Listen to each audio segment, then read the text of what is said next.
Hey folks, welcome back to the channel. When you think of 80s hip hop, you think of New York, the Bronx, subway trains, boomboxes.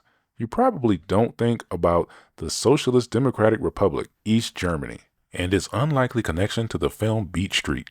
That's the subject of today's video, and something you probably didn't learn in school.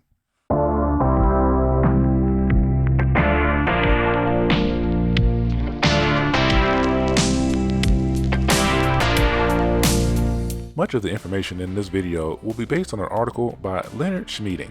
We'll explore the fascinating paradox of how a Western capitalist pop culture phenomenon infiltrated the strict socialist state of East Germany and was actually accepted by the government under a specific ideological loophole called Afro-Americanophilia. You see, hip-hop didn't stop at the Iron Curtain. It leaked through West German radio waves to the East, where they weren't allowed to listen to it.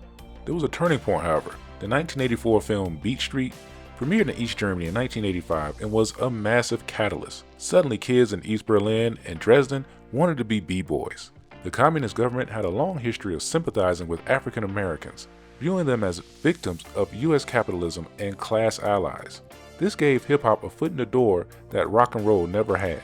A man named Erhard Ertl was a cultural critic. He wrote an essay arguing that breakdance wasn't a decadent Western trash, but actually second culture. Using Lenin's theories, he argued that every nation has two cultures, the bourgeoisie or the bad capitalists, and the democratic socialists, the good working class.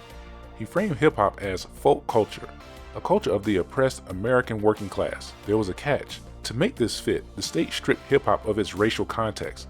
They ignored the specific black struggle to focus purely on class struggle, creating a sanitized, state-approved version of the culture.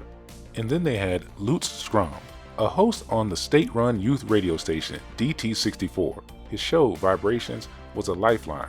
He played U.S. rap music, which was hard to buy, so kids could record it onto cassette tapes, something we all did.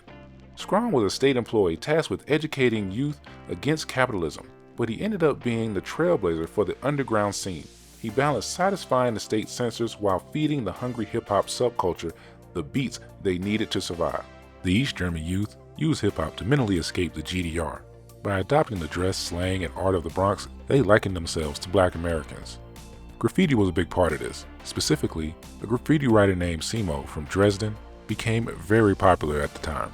Simo was significant, yet largely underground. The East German artist, known for bringing Western-style subway art like tags into the GDR's restricted environment, representing dissent and cultural barring, with work often documented by the Stasi photographers to track visual threats against the state's brittle sovereignty, highlighting the political nature of even seemingly simple graffiti in a divided Germany. In the GDR, graffiti was inherently political, challenging state control and surveillance. Simo's work was seen as a form of visual dissent. The East German youth took hip-hop and Beat Street seriously. They didn't just want to copy, they wanted to be authentic to the culture. Unlike in New York City, graffiti in East Germany wasn't just vandalism, it was a political act. Yet they did it to claim public space in a country where the government owned everything. Hip-hop in East Germany was more than just a trend. It was a weird mix of state-sanctioned class solidarity and genuine teenage rebellion.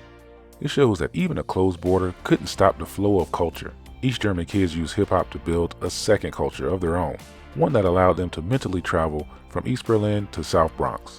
If you'd like to learn more about the film Beat Street, check out a video I did on my other channel. Also, if you like this video, hit the like button, share it, subscribe to the channel if you haven't already, and I'll be back real soon. Thanks for watching.